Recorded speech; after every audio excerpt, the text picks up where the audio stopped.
What's happening? Just tapping in, just to talk a little bit about, kind of replying to a comment that I seen on one of my last videos. They wanted me to go in deeper about how to, how, like, why, I kind of fell back from rapping at a certain point, and, just certain life stuff and what led me up to doing YouTube and stuff like that. So I just wanted to chop it up about it. And, at the end, I'll probably share something else, that might be kind of, interesting. But yeah, like, I'm gonna tell you why I wanted to rap in the first place coming up. First off, my favorite rapper was, I had a few favorite rappers, Tupac, somebody named Sibo, if you know Sibo from Sacramento. That's one of Tupac. Tupac liked him as a rapper. E40, Messy Marv, the Jacka, just to name a few. Spice One, like, you know what I'm saying? Yuck Mouth, the Loonies, all that. Like, I grew up bumping all that type music, right? And I say that to say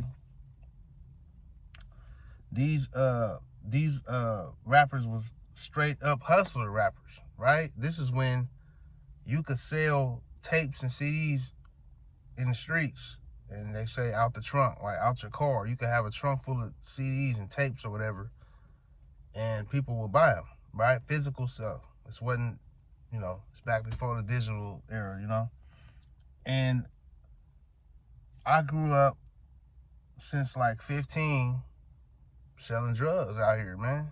It is what it is in the streets, right? And I looked at the rap, as like, damn, this is how I can sell something legal. Because these people was making hundreds of thousands of dollars, even $1 million in the streets selling music back then. It was lit, man. And I'm like, man, I gotta get into this. You know what I'm saying? And I liked it rapping. Like, me and my older brother used to rap. Free TG, you know what I'm saying? He locked up right now. We used to rap in the garage at my pop's house. You feel me? We'd have a karaoke. It's like a karaoke cassette player, right? With 2 tapes, and we'll play the beat. We'll play like an instrumental on one side, and we'll have the other side recording, and we had a mic, just, you know what I'm saying? It's rapping, and everything is one take. You just got to freestyle over this beat.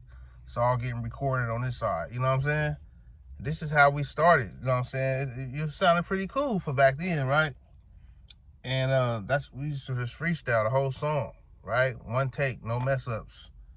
And we was like a group, you know what I'm saying? Me, my brother, and his partner Che, you know what I'm saying? Chester. And I was the youngest, you know what I'm saying? They was a group, and I wanted to be in it, so they let me in it, you know what I'm saying? Because I was spitting too. And I say that to say that started out something where I'm like kind of feeling like I'm a rapper, like I could rap, you know what I'm saying?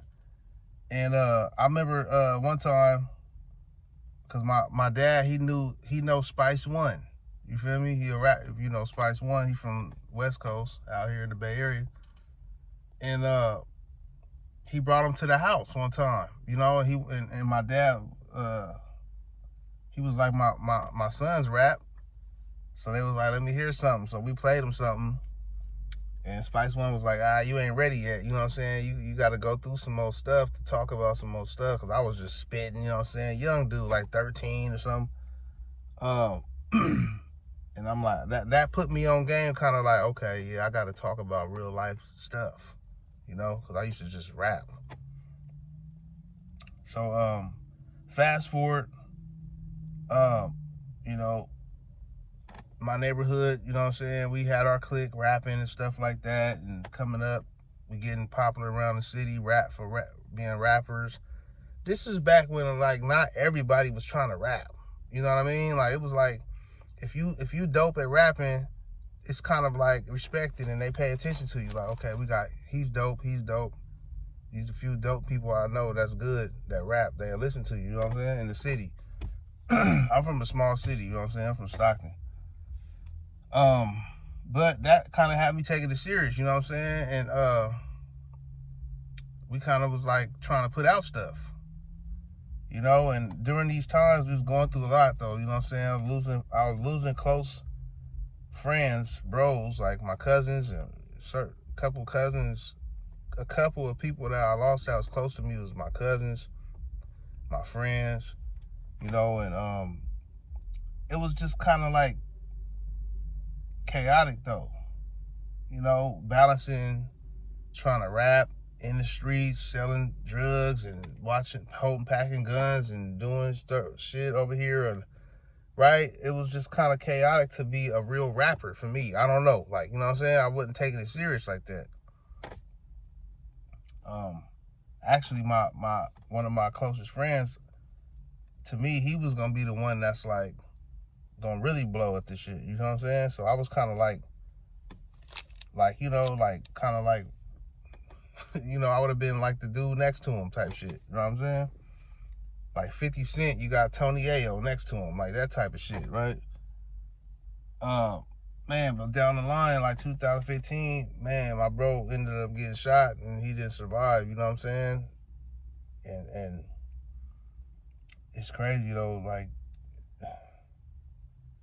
it's crazy to say that, you know what I'm saying? It's like, but now his son rap, and his son is like popular, like on some real rap shit, like, you feel me? Like, doing good though. But, you know, certain stuff, you know. And then after my daughter's mom passed in like 2016, like a lot of stuff slowed me up rapping. I don't know, you know what I'm saying? It just kind of like detoured my stuff. And I kind of never really bounced back from a lot of shit. I would kind of put stuff out every now and then, you know what I'm saying? But another thing where I got off track, you know what I'm saying, is when the game changed, when it went to digital, when the CDs and the tapes and all of that kind of faded out, you know what I'm saying? It's all about MP3s, online, and stuff like that, streaming and all of that. I kind of got lost. I didn't really know how to make money in rap, because before I used to sell CDs and stuff, a lot of CDs. You know what I'm saying? And this was the way for me. I was thinking like, damn, okay, this is how I'm going to eat, survive. You know what I'm saying? I'm going to sell a lot of music, because music was selling a lot, you know? But when it went to the streaming and all of that, I didn't know how to make it work for me, you know what I'm saying? So that kind of fucked me up, I ain't gonna lie, when it went to streaming, because I didn't have a big fan base to where they just streaming my music enough for me to get money. Because, you know, streams, you get a small percentage of the stream payment or whatever. CDs, I can get $10 off each press up, each CD. So that's different, you know what I'm saying? So it's a product, you know what I mean? And now people just consume music for free now. Go on YouTube and hear everything, you know what I'm saying? So it's kind of different now, and they not, you know. But I say all that to say, now I still like to put out music. It's like a hobby, you know what I'm saying? And I get certain small checks for music I put out. It's not nothing that I can, like, you know what I mean, like live off of at all. But I just feel like I want to keep going and keep putting out music, because, and then, so this is another reason. That's probably something I said kind of interesting at the end. Well, I was always talking about what I was doing. That was the thing, right? Like, you got to talk about how you really live, what you're doing. You can't be lying in your raps. You got to be who you are in real life in your raps. You get what I'm saying? That was kind of like a unsaid thing amongst rap peers or whoever, fans. You can't be capping, right? So when I stopped selling drugs and stopped being in the streets, you know, I felt it was kind of hard for me to still rap, because I wasn't really doing nothing. And my image was, oh, I was kind of like a street dude, you know what I'm saying? Street dude, drugs, guns, you know, I'm with my hood, you know what I'm saying? We rocking, like, you know, That was my whole image, rapping. The whole time I was rapping. You get what I'm saying? And in reality, I was more chill, more like thinking back now. If I can coach my older self, I would have been back then. Even when I was in the streets, I would have still been kind of just low key with the street stuff and just kept it player. Like talk about situations in life that's not all the time street stuff. You know what I mean? Make your songs more relatable to the average person. You know what I mean? The average person is not in the streets selling drugs and doing all of that. So if all your talk is that, you're gonna lose them a little bit. Like, you know, like, I mean, if you somebody like Young Jeezy or something, all you talk is dope talk. You got to be a big time person for all that. Like, you know what I mean? Like, it's different. You got to have that swag for that. Like, but if you kind of like just you're an underground rapper, it's like you got to touch people one by one a certain way. So, you know, I wouldn't have just kept it all the way street, dope talk and all of that stuff. I would have touched on different subjects. And I did, but I would kind of always be influenced by other people who's rapping real rugged, real street, and I would go back to rapping like that. You know what I'm saying? And because that's what I felt people wanted to hear from me. And that's the thing, the message with all of that, with this is, it's hard to be yourself. You know, it seems hard to be yourself because you want to be accepted. So you're gonna do and be the way to be accepted. But in reality, if you are yourself, no matter if you accept it or not, that right there is what's gonna do it for you. Just being yourself all the way and not caring if you don't fit in over here or over here. Create your own lane and get better at that. Stay getting better at your own lane. That's it.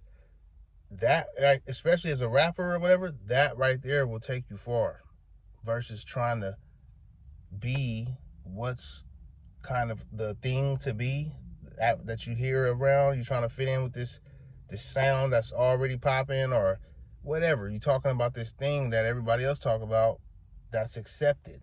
You're just going to fall in and be another head, another number that's talking about that, you know, another voice.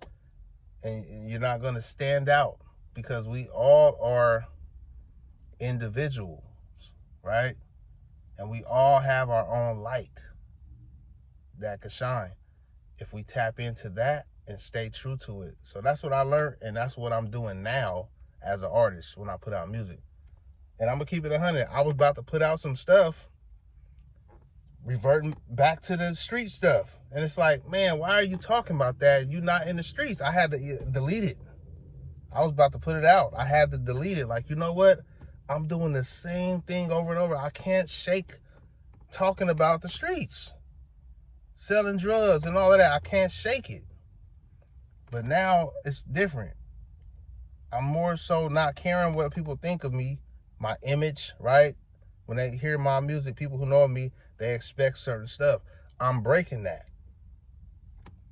And I'm going to just be me, like how I'm on these videos right here. It's just the music, you know what I'm saying? I share my music when I do come out with something I feel like that I want to share with y'all, you feel me? But until then, you know, I'm going to just keep working on in the background. But I'm going to tap in. Let me know what you think, man. I'm going to holler in a minute. I'm going to start doing more videos too, man. I took a little break because honestly, man, I've been kind of busy and going through a lot of stuff, man. So I need to tap back in and share with y'all, man, and get more back to my videos. So you're going to see more videos from me. I'm going to holler in a minute.